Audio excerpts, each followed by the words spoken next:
Hey everyone. Hello, hello. Hello. Hello.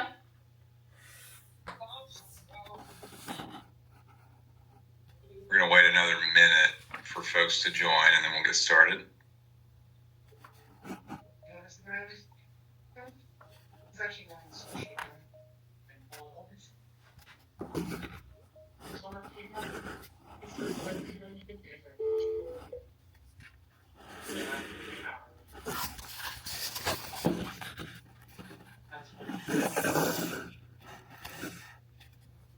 To the audio conferencing center.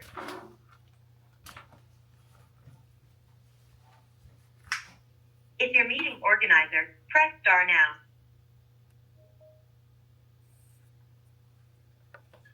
All right, I think we're about to get started. We're going to go ahead and mute everyone. So feel free as we're going.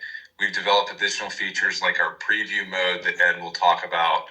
That is a way for you to test our new UI without impact. You can test it on production loans without actually impacting your LOS.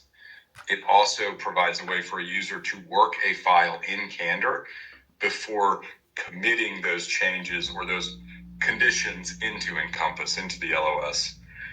Ed is also going to show you how we are now able to import native Encompass conditions. And this unlocks a way for users to work even non-Cndr loans in our UI and get some of the benefits of the features and functionality that we'll show you. We're obviously supporting ICE's EPC migration. They're sunsetting SDK by the end of the year. And we want to move all of our clients and transition them to our new UI as quickly as possible. And as I mentioned before, this really opens the door for us to iterate a lot faster, and we're delivering new capabilities. We're going to walk you through a couple of those today. Cndr DI, that's our doc intelligence platform that we'll talk about. Our ERLA updater, which is a component of our doc intelligence, and then income clarity and more. But to start, I'm going to have Ed. Ed is our head of business development. He's going to walk us through the new Cndr experience, the new UI, and the recent features and functionalities, that everything that is available today. So Ed, take it away. Fantastic. Thank you, Ryan. And it's good to see a lot of the names, a lot of familiarity here. So many of you have actually seen, or some of you have seen the new UI. I'm going to do a quick overview of what we've done. I want to just pause for a second and kind of highlight. We have been working with great partners like yourselves over the last few years and capturing all your feedback. Well, that's not gone unheard. We've taken all that feedback, and that was really the input that we used to drive what our new UI would do, how it would interact, and make it so you can customize the experience you're having with Cndr versus having Cndr do something to your loans. And so that's really critical. We also looked at this, and Ryan mentioned it. It's all about clicks. How much time do you have to use to move around through Encompass, whether you're going to e-folders, whether you're going to the ERLA, make changes, whether you're going to the underwriting tab. We tried to bring all that capability together under our single UI with the purpose of allowing you to use this UI if you want. You can still use Encompass the normal way you do, but use this UI to completely work alone end to end, meaning you can do everything from adding documents, adding conditions, linking documents, adding comments, changing the terminal status to cleared, waived, etc., doing everything through the UI. And that's really the direction that we're headed with this new interface. So again, single focus here is reducing clicks, single workflow for all loan types, and then also modular, because we also understand you may not want to use all the different aspects in your workflow.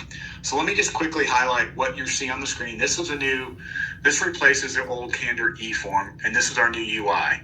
So I'll start with the top, and you'll see we have this workflow, and it's left to right, overview, docs, validations, income, conditions, and report. And down the left-hand panel here, we have all of the transactions. And so what a transaction represents is every time that Cndr has been run. So I'm on the overview tab, which is really just a loan summary. I'm going to click here to this first transaction. You'll see that it says pre-qual, no docs. Obviously, I'm not going to run Cndr right now, but what I wanted to demonstrate was I've gone to transaction 1. So the first time I ran Cndr was July 16th at 12:07 p.m. It was a pre-qual, no docs. I got 28 conditions. We also present some of the loan summary information. And as I mentioned, we're bringing together capabilities so you don't have to click around. So if you want to see the credit report, click on the button, there it is. You want to see your AUS findings? Oh, well, I didn't mean to download that. Let's go back. Click back over here and close. If you want to see your AUS findings, you can see your AUS findings. And so those documents are readily available. You also notice these transactions, and some of you have seen this before, so I'm just going to re-highlight this, but on transaction 2, 5 new documents were uploaded. On transaction 4, another 5 new documents were uploaded. If I click on transaction 6 documents, if I click on any of these transactions, I clicked on 6, you'll notice that our overview changed. So now we have 4 of 37 conditions cleared. If I go on up to the live view, you'll now notice we're at 7 of 42. So this screen will update, as will each of the chevrons based on whichever transaction number you're on. That becomes important if you want to trace or audit the history of what's happened to the file throughout each of the Cndr runs. I'm going to go left to right now and kind of walk through the capabilities. And I'm going to do some of this briefly because, as Ryan mentioned, one of our goals is to introduce new capabilities that are coming in the next 2 weeks and 60 days. And so I'm going to quickly touch on income, documents, validations, and income. But these are the key areas that Josh and Justin later will actually walk you through the new features that are coming. So with documents, we are bidirectionally synced with your e-folder. So the good news is, as today, the way it works with with our existing Cndr, we map directly to your e-folder, and we can pull the documents in. You can group your documents, and you'll be able to see all the documents that Cndr has read. You'll notice that there are a few other things here. You can view a document, you can view the extraction data, and you can hide a document. And there's also some notifications. I'm going to just gloss over this right now just so you can see it.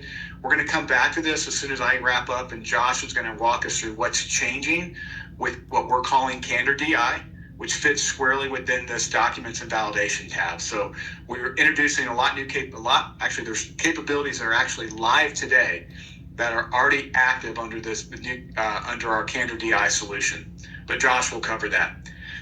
From a workflow standpoint, once you've got the docs into the environment, whether you're loading them directly into Cndr or you're putting them in the e-folder through a normal process, Cndr has visibility to those documents. Once it reviews the documents, we identify data mismatches, and that will be the validations tab. Again, Josh is going to cover this. This is all new, what's coming, and this will incorporate what we're calling our ERLA updater.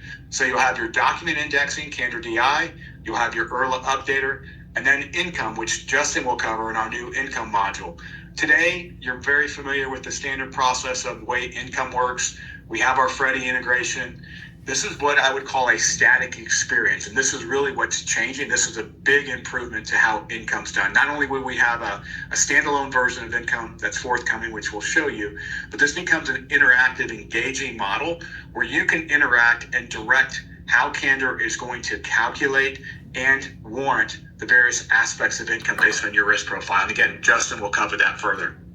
I'm going to spend some time on conditions. And again, we'll come back to these 3 tabs. And I think there's a lot of excitement here to show you as we get to those 3 tabs.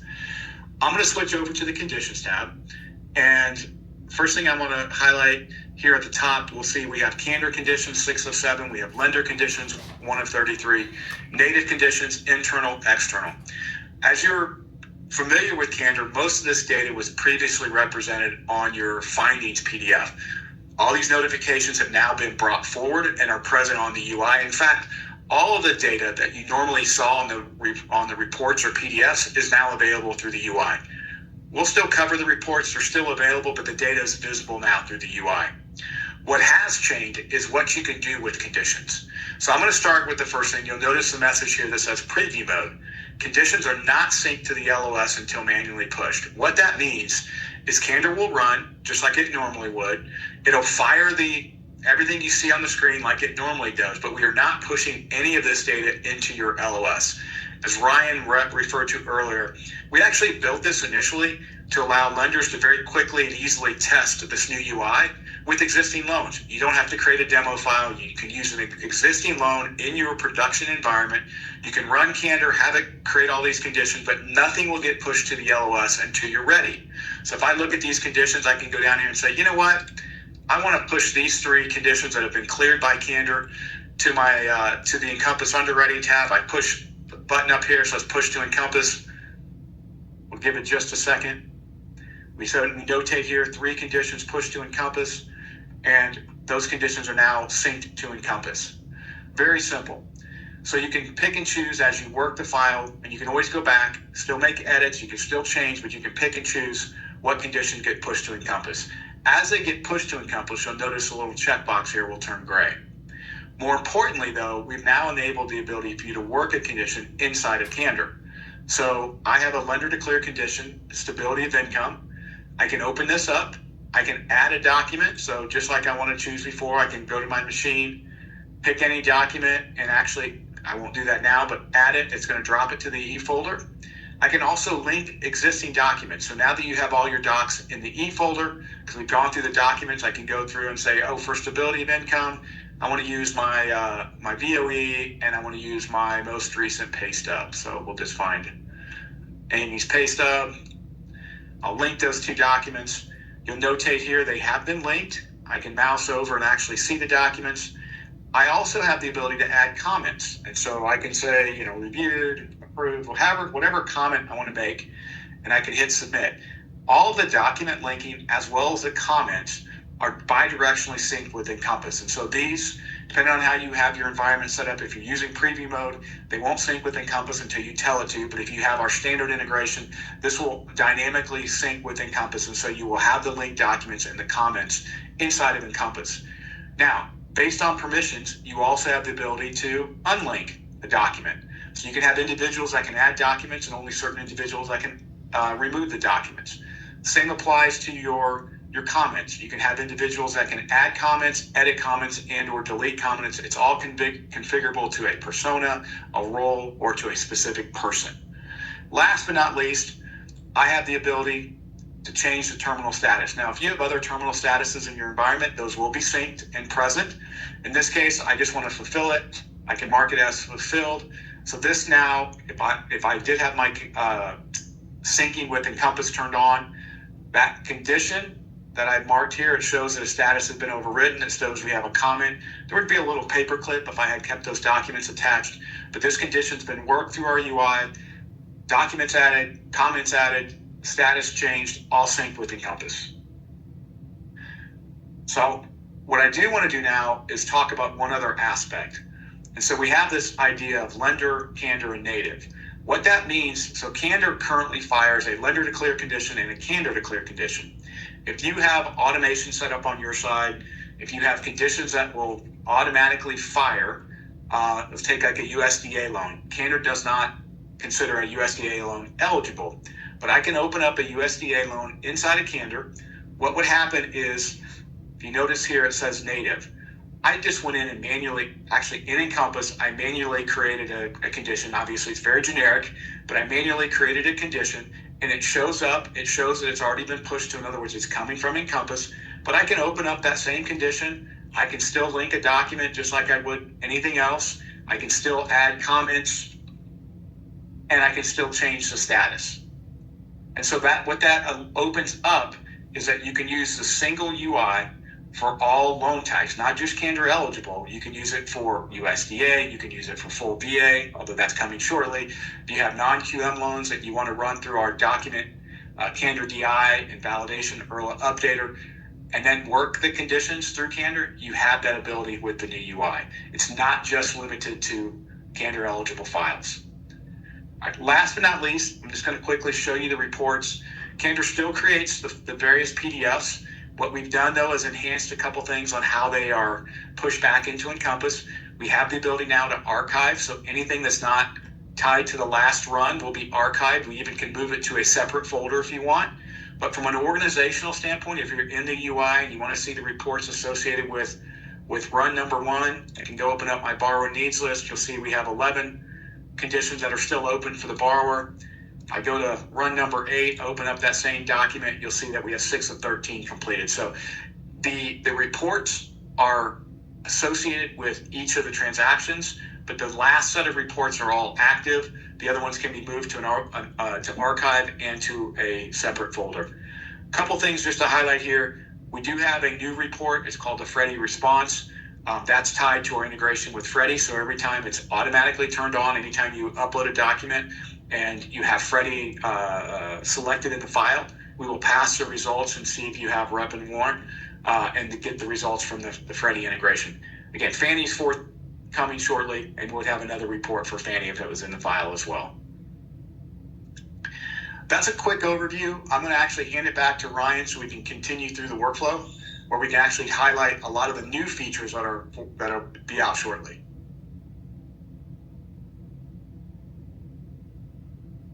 Thank you, Ed.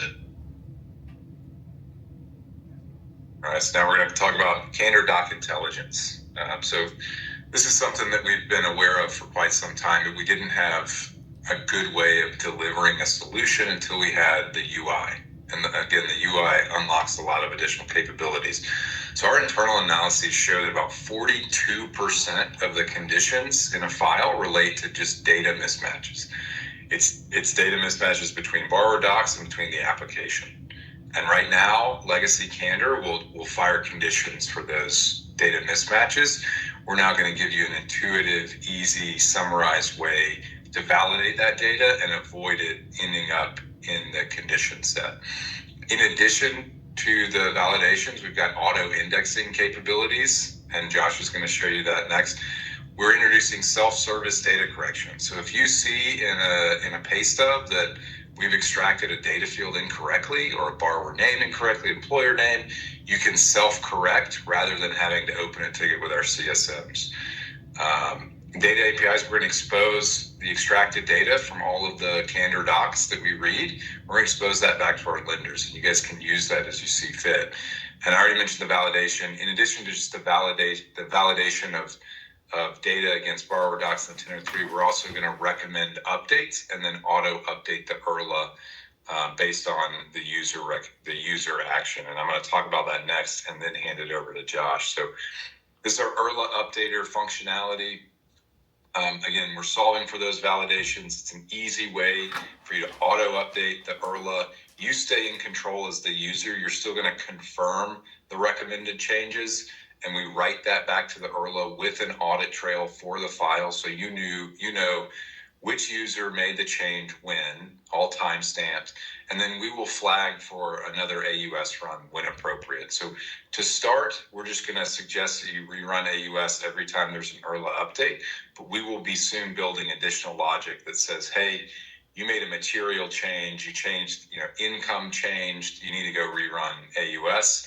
If the change is simply adding an AKA to a borrower, no need to run AUS. So we'll provide the recommendations to users based on the actual changes made to the ERLA. So now I'm going to turn it over to our CTO, Josh. Josh has been with us about 10 months now, is responsible for a lot of this new UI and a lot of the new features and functionality that we're releasing as well. So Josh, you want to take it away?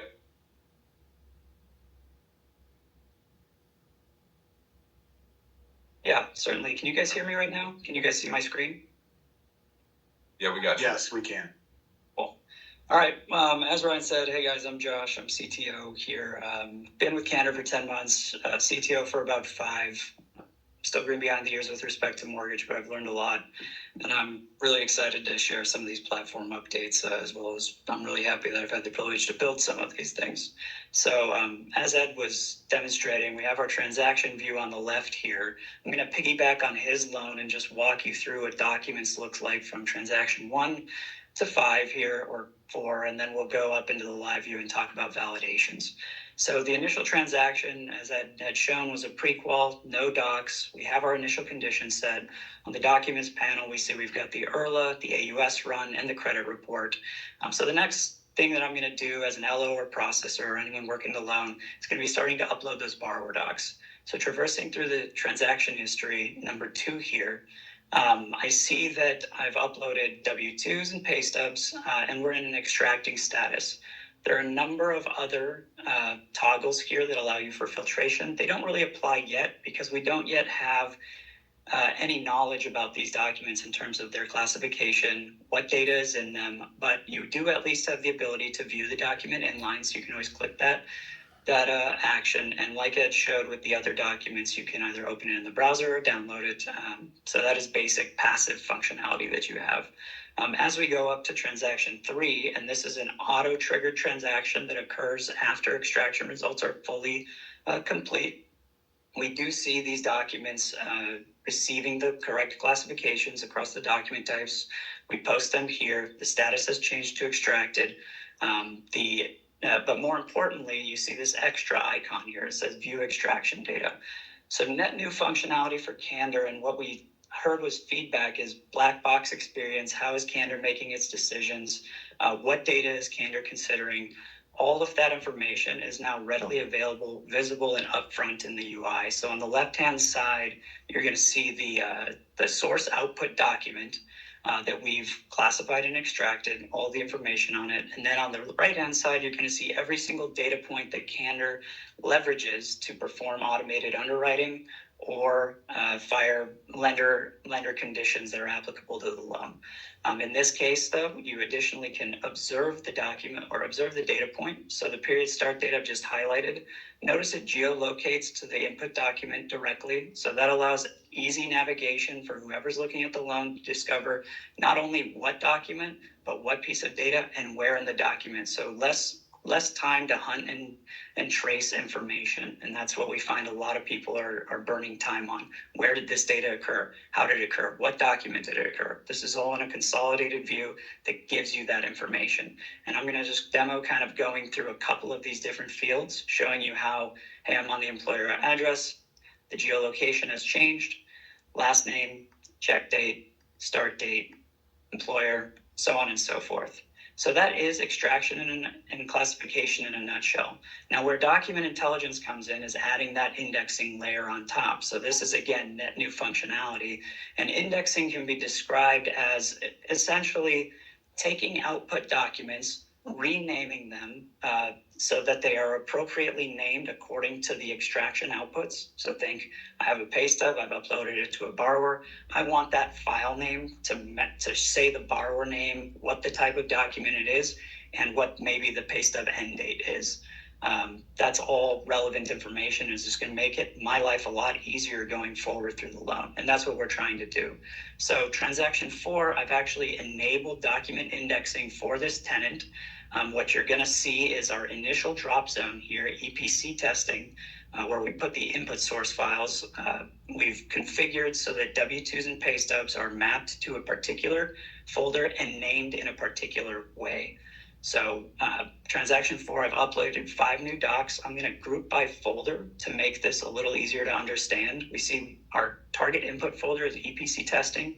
As I transition into number 4, notice how these documents have gone from EPC testing to what I've configured for the tenant here, Cndr pay stubs, Cndr W-2s, and the files have been appropriately renamed. So we have the document type, the borrower last name, and the pay period end date for the pay stubs. For the W-2s, we have the document type, borrower last name, and the year.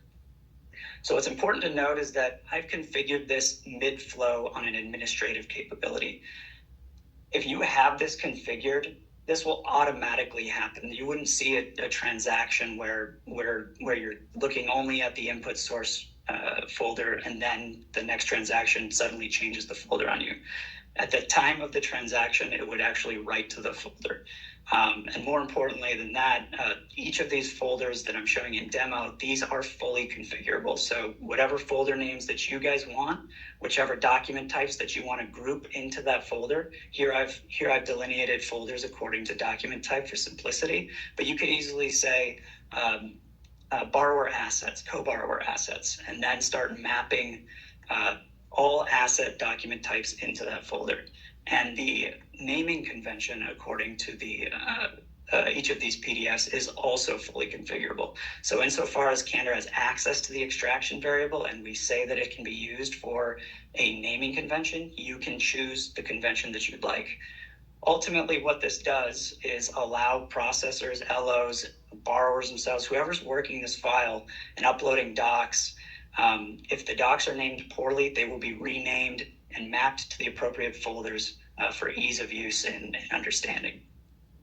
And with that, that kind of wraps up the classification, extraction, and indexing portion. I'm going to jump into the validation section here. Hey, Josh. Yeah. You mentioned the hide documents functionality. Oh, sure. Yeah. So on the live view, if I'm on the live view, you can hide a document. So if I have a pay stub here that I don't want to see and I don't want Cndr to process that anymore, I can easily go in and hide it. And in the next transaction run, Cndr will not look at that document anymore. So it's that simple. A simple hide show functionality on your guys. And if you want to unhide, you can totally unhide. So we heard this from customers that wanted folks using Cndr early in the process, but they were wary that they'd be putting in too much information that Cndr could not unsee. So now with the hide feature, we have the ability to unsee documents. So if you've got older bank statements that are no longer relevant or required, we can drop those from the file. Cndr can unsee them. That's exactly right. Okay, so moving forward into validations, I'm now on the live view of the loan. You can see I've done a number of other things. I've uploaded more bank statements, both the borrower and the co-borrower, W-2s and pay stubs, all extracted, all named appropriately according to indexing. And now I want to see about data discrepancies. And as Ryan had mentioned during our due diligence and feedback analysis, primary feedback to Cndr is over-conditioning, right? We're firing conditions for everything, and 40 to 50% of those conditions are just data discrepancies. So natural solution is to bring those data discrepancies forward and allow lenders to address those discrepancies before they get to conditioning and ultimately overwhelm underwriters. So now on the document screen, this is a good segue to look at these icons. You see the borrower name mismatch associated with this pay stub. I'm going to go ahead and click into that icon. It's going to bring me to the validations page. I see the number of validations. The validations page can be accessed in a number of different ways. If I go to the banner here at the top, I can click that. That will draw up the validations open. I can click on the chevron itself, also driving the validations page. And as I just showed, you can click the icon within the document.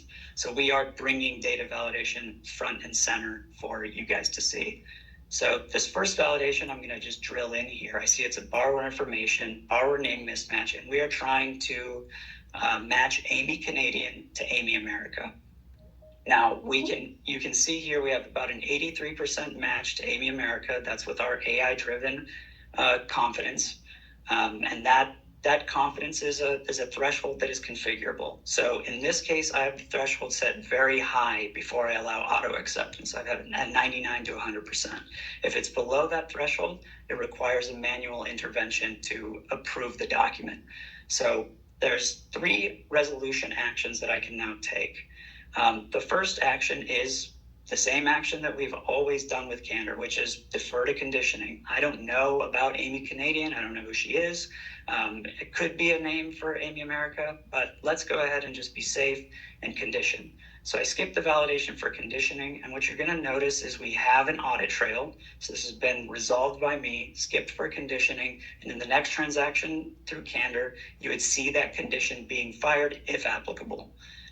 Let's say now, actually, though, I've communicated with the borrower, I find out that Amy Canadian is actually an alias for Amy America. Amy married Andy in the last 2 years, and she changed her last name. So let's go ahead and undo that action.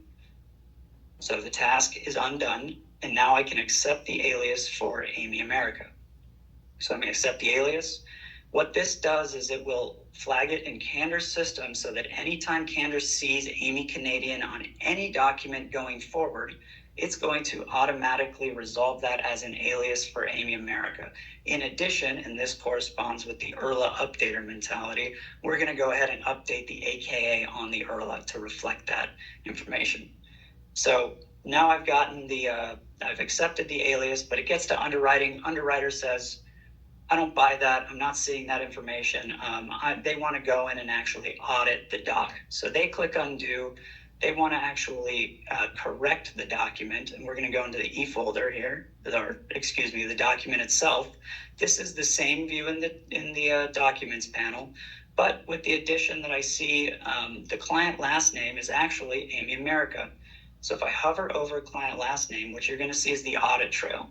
And what you see playing out here is just me tinkering with this document in prep for this demo call. Obviously, I'm nervous, so I don't know if it's Canadian or America. I keep changing my mind. This shows a couple of things. One, that the audit trail is fully tracked on a per field level on each document. So no matter who's making the audit on the document, you're going to be able to go in and see that, and we can see that as well. And then two, it shows that you can make multiple edits. So as the loan is evolving through the pipeline and things change, you naturally may need to change things that maybe extraction didn't catch, or that you discover later on down the line. So in this case, I'm going to go ahead and change the last name to America, which is the name on the pay stub to reflect the pay stub. I'll save the correction, and I'm going to close. And then now that validation drops off the list. So I've basically shown 3 resolution paths. The first was the deferred conditioning. The second was accepting of aliases. And the third was actually correcting data extractions. All 3 of those are baseline functionality that appears for many different validation types. And so we're going to get into the employment and income type now. And you see here, this one is Skyline extractions, trying to match with Skyline attractions. Again, 77% match, below my threshold of auto acceptance. I can always accept as an alias. I can always correct the data. And I can always defer to conditioning. Those 3 functionalities do not change. However, maybe this is a net new employer.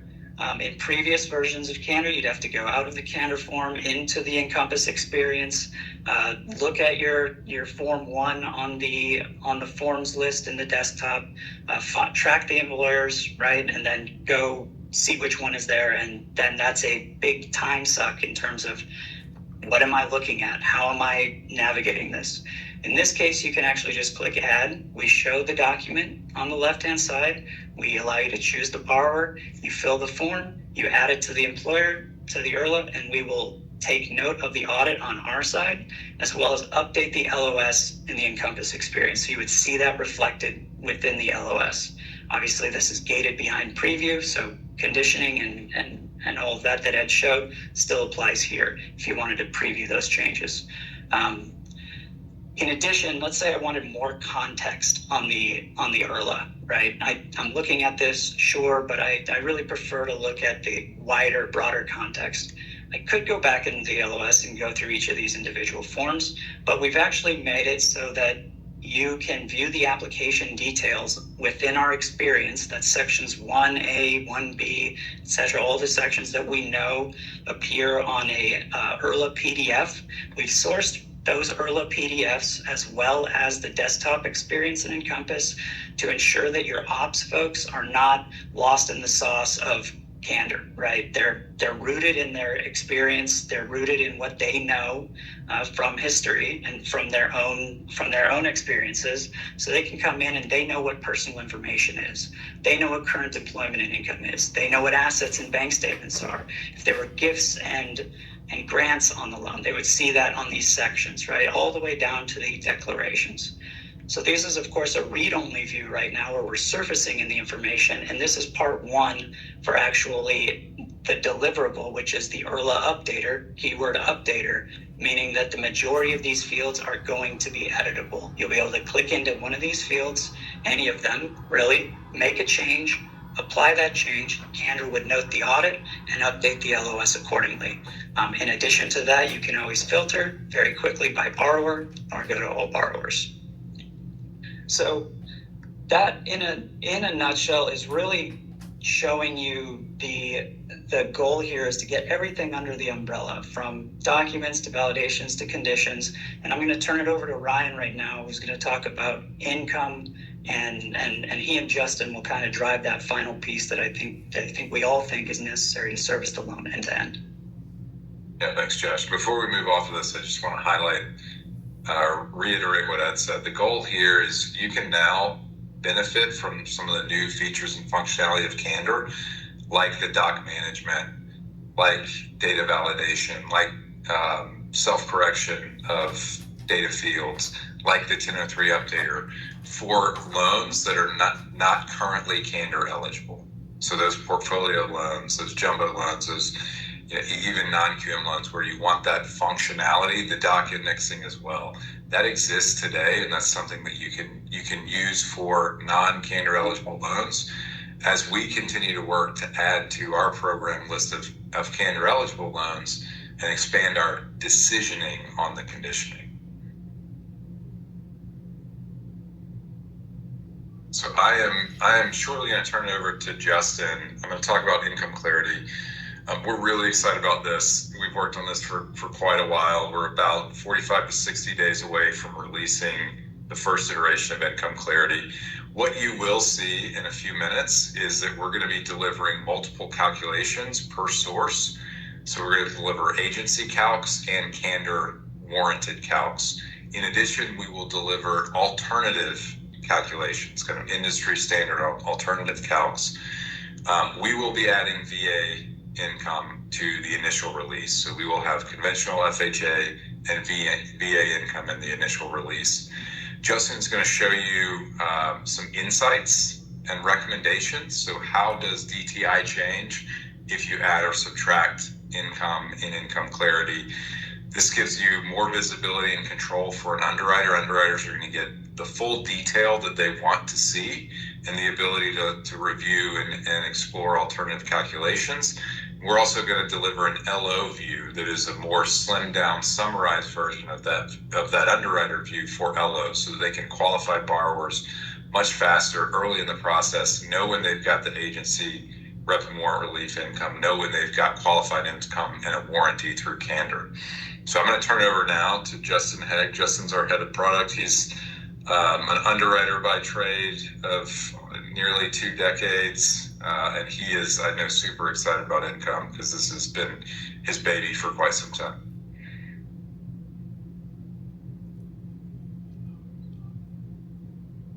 All right, thanks, Ryan. Can you see my screen? Yep. Okay, this is the look and feel of our income clarity product.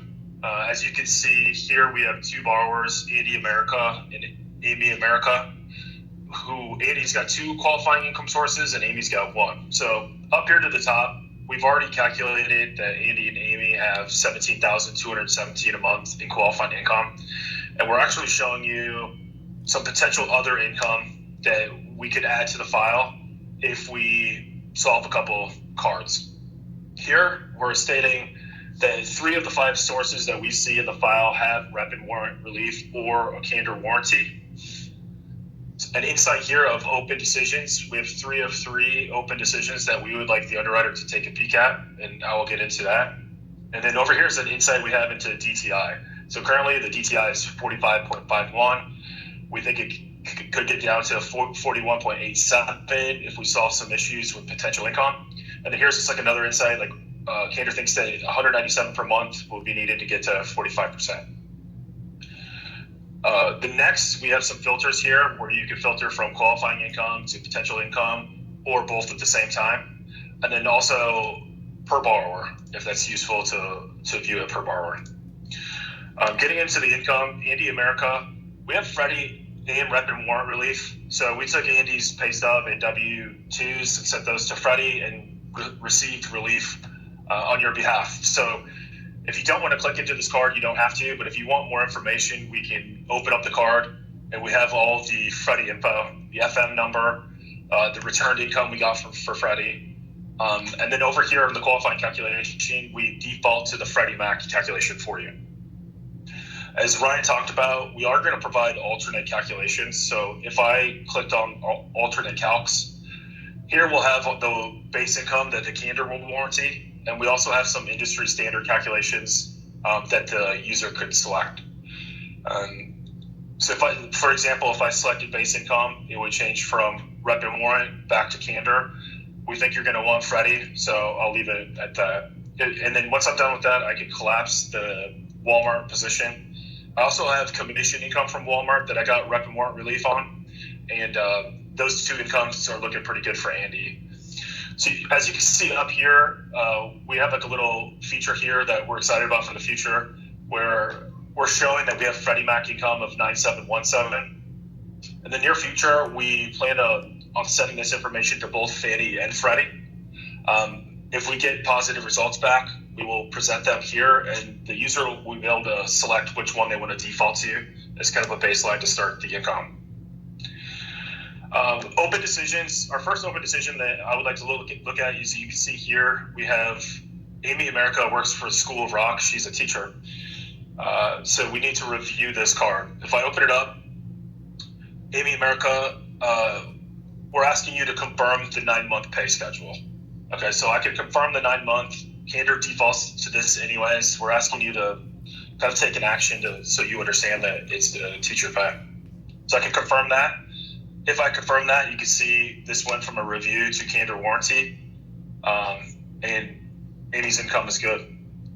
If I undo that, let's say that I have information in the file that the teacher pay is good for 10 months. Okay, I could select the 10-month alternate calc. We will do the math for you, and you can see how this improves the DTI. And how I would work this file as an underwriter now is I would select the 10-month calculation.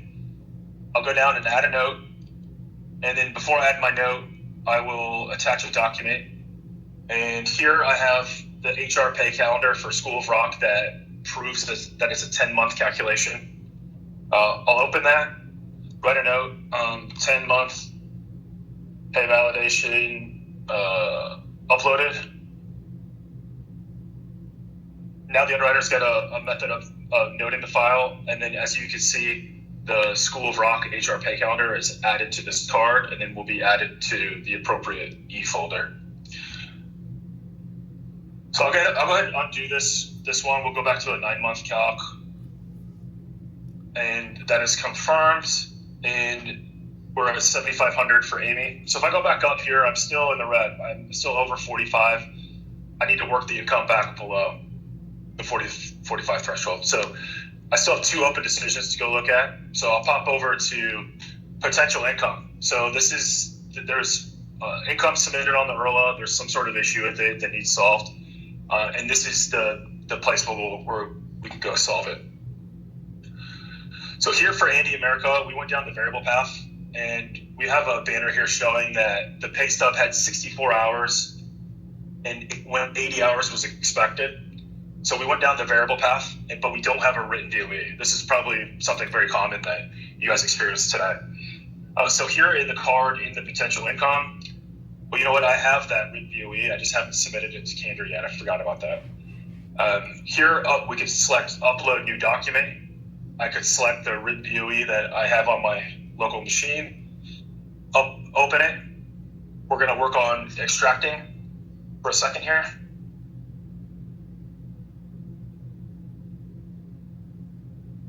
And that was removed from the potential income. If I go back over to the qualifying income, now I have the target position here. All right, and then now that I'm under 40 or 45, I got a good DTI. I could go back into the potential income and see what the last issue for Amy America is. So she's got a position at Kaplan. Looks like the document's expired. But you know what? We're under 45. I have a green DTI. I don't want to have to go through the time or potential expense if it was a written DOE. Under 45, I have a green DTI. I don't want to have to go through the time or potential expense if it was a written DOE to have to go back to the borrower to ask them for another item. So I'm just going to exclude this from the file. I'll document the reason why I excluded it so that we have that logged. And that's excluded from the file. And then we'll build a IRLA updater feature to remove that from the application.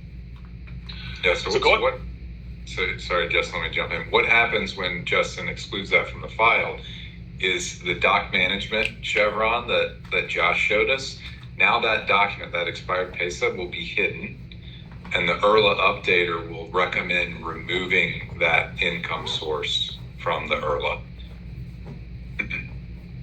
And then the other thing I should mention is you saw Justin upload the BOE, and it was very fast. Our typical extraction process, as many of you know, is not that fast, but that was an Argyle VOE. So with Argyle, we now have a direct integration. If we see an Argyle VOE in the file, we no longer go through our typical extraction process. We ping Argyle's APIs, and we get that data back very quickly. So we will continue to do that with additional providers so that we can turn around income very quickly without going through that data extraction process that requires a human review. Yep, thanks, Ryan. One thing I forgot to mention too is, okay, so if I go back to AD America's Walmart position, and I wanted to select an alternate count for some reason, let's say year-to-date average, you'll see that if you select an alternate count that Cndr or Freddie's not going to warranty or provide rep and warrant relief, we'll fire a banner that says Cndr warranty with exception. So what that is that we're gonna warranty the data and the calculation, but not the reasoning of why the underwriter chose an alternate calculation. Ryan, did you want to unpack that any further, or is it? Yeah, this just we're expanding our warranty to be more comprehensive and flexible, so and frankly more visible and transparent to the user, so that the user can see, hey, I don't need to necessarily get all or nothing. If I'm comfortable with this alternative calc, or in the case of the teacher pay, I'm comfortable, I've confirmed the 10-month versus the 9-month, I can move forward and lock that in without trying to get Cndr to clear it or Cndr to warrant that full income, because we're going to warrant the extracted data and the calculation, meaning the math. The math is right and the extracted data is right. We're just not going to warrant the human judgment call. So in this case, if a human makes a judgment call that it's 10 months instead of 9 months, because Cndr can't tell from the information provided, we just won't warrant that judgment call. So we're trying to make the warranty itself more comprehensive, flexible, and transparent to users.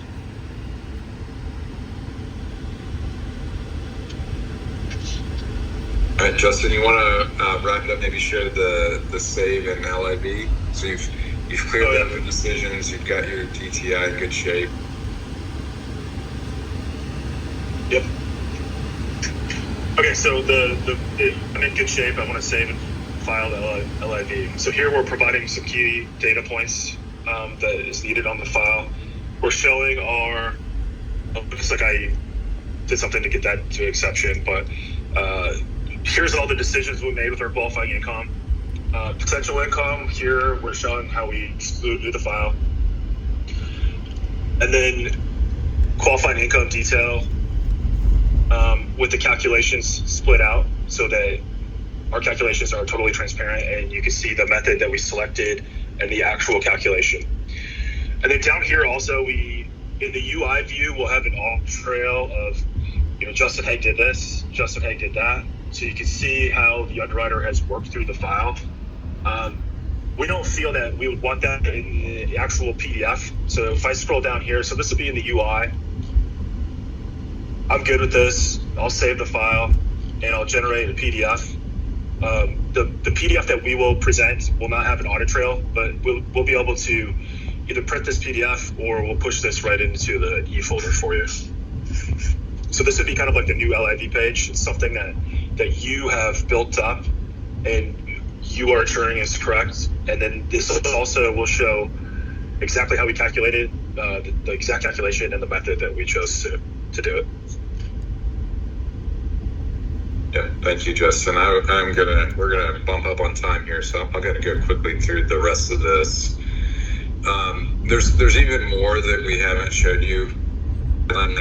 Thing that's in testing now, so that means we're gonna actually link the agency guidelines to each condition, so that an underwriter or a user can clearly relevant guidelines associated with each condition. We're working on self-employed income calc integration with Freddie and Fannie, so we can deliver both of those, and you'll see we'll expose all of the rep and warrant relief or rep and warrant eligible with Fannie and Freddie in that single pane, like Justin showed you, including the Cndr warranted calc. We're expanding our integrations, as we mentioned. We do have an intelligent AI assistant that we'll be releasing soon. There's more on that to come, but it's it's even more transparency and explainability into our technology. Our technology is deterministic by design, but the AI assistant is kind of a wrapper and helps explain the calculations, explain the conditions, recommend the next step forward in the loan. And then I just want to highlight what Ed has mentioned. We're really driving towards a single workflow, a single swim lane, like no more Cndr lane and non-Cndr lane, like single swim lane. We've got bi-directional syncing with Encompass, the docs, the data, the conditions, even the ERLA, as Josh showed. With conditions, you can link docs. We import the native conditions from Encompass. You can link docs, fulfill, clear, waive, comment, etc. You've got full admin management control. That's not something that Ed showed today, but it is something that is certainly relevant for our client admins. You can control the condition language. You can suppress conditions as you wish. So a lot more flexibility. We want Cndr to fit your workflow and not have you revise your workflow to fit Cndr, which is the way that it's been for quite some time. The DI, I mentioned the doc intelligence, the data validation, 1003 all that is available to work on non-Cndr loans. So keeping everyone single swim lane. And then income clarity is the last component to this. All of this is live today, with the exception of income clarity. That is coming in the next 60 days. And again, that will include VA income. We will then iterate on bank statement calculators. We've already got the requirements built out, and we think that's something we can deliver this year as well. The catch is all of this lives in the new UI. You have to move to the new UI to get all of this additional functionality, the features, that intuitive experience, and we want to help you get there. So one of the things that we've learned through this process with some of our early adopters is you've got to implement the shared lock feature in Encompass. It is not a good user experience without that, but it does take Encompass some time to enable that. So I would encourage all of our lenders to go ahead and make that happen. To be clear, this is available in both desktop and Encompass on the web. The look and feel is the same no matter which one. A reminder that Encompass is sunsetting SDK at the end of this year, and we will help you with this transition. We want lenders to move to this new experience because we are super excited about it. Our early adopter lender clients are super excited about it, and they're starting to see the benefit of that. So we want to help. We want to move clients as quickly as possible because we do think that this is going to benefit everyone in the right way, and it's going to make our core solution, our deterministic, holistic, comprehensive decisioning engine much more easier to use. So eliminating a lot of the friction that I think all of our users have experienced over the years. We listened and we incorporated, and I think we've got a lot of it in the new functionality. So if we didn't get to your question today, and then we're bumping up on time, we will respond later. We'll just respond directly to you. And if there's any questions, reach out to us. You can reach out to your CSM team. You can reach out to Ed and I, or Josh or Justin. Again, we want this to be the best experience for you, and we want to help you transition as quickly as possible.